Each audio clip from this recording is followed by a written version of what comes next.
तपाईको बाइकको लाइसेन्स पनि रिन्यू भएको छैन रे भन्ने खबर आयो। कसले सुन भन्यो? त खारेज भन्ने समाचार आयो। कसले 10 वर्षदेखि 10 वर्षदेखि बाइक होइन, त्यो यता सुन्नु न, कसले भनेको?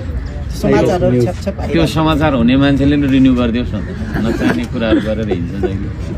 उसले गरिदियोस् न त। मैले गरेको रहेनछु, ल उसले पत्ता लगाएछ, उसले गरिदियोस्। नहुने कुरा गरेर हुन्छ।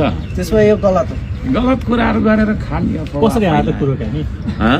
बाइक रिन्यू गर्नु भएको छैन, लाइसेन्स रिन्यू गर्नु भएको छैन भन्ने कुरा त 10 वर्षदेखि गर्नु अब यता सुन्नु न, त्यो कसले पत्ता लगाएको कुरा?